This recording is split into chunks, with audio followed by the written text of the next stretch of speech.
minutes for an opening statement. Thank you, Mr. Chairman.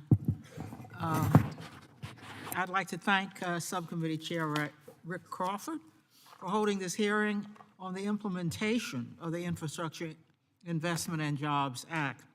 The Infrastructure Investment and Jobs Act was one of the most important bills enacted last Congress. Within our subcommittee's jurisdiction, it provided $365 billion for highways, $108 billion for transit, $43 billion for multimodal grants, and $13 billion for highway and motor carrier safety. The work of the Subcommittee on Highways and Transit helped set the bar high. Many of the funding levels in the Infrastructure Investment and Jobs Act are similar to what we proposed in the INVEST Act. And those Infrastructure Investment and Jobs Act dollars are already being put to work. In my district, the Biden-Harris administration has announced the award of nearly $10 million for the District of Columbia Department of Transportation to buy zero-emission buses for the DC circulator fleet.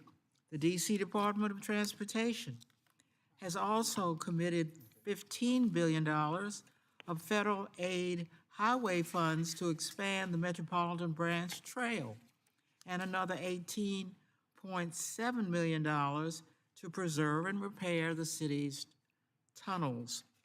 That data is courtesy of the Highway Dashboard created by the American Road and Transportation Builders Association, and I look forward to hearing testimony from their witness today, Paula Hammond.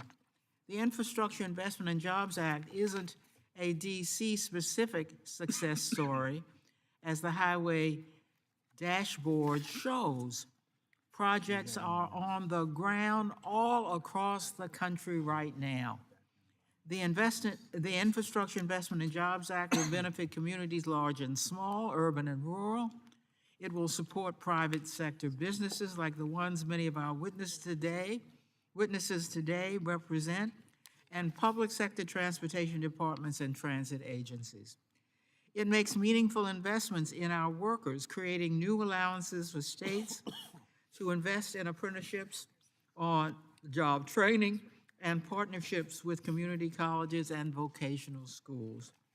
The law also requires 5% of all zero-emission bus grants be put toward training our workers to operate and maintain the transit fleets of the future. The Infrastructure Investment and Jobs Act also includes a new focus on supporting disadvantaged communities and using the transportation infrastructure to renew our neighborhoods rather than tear them apart.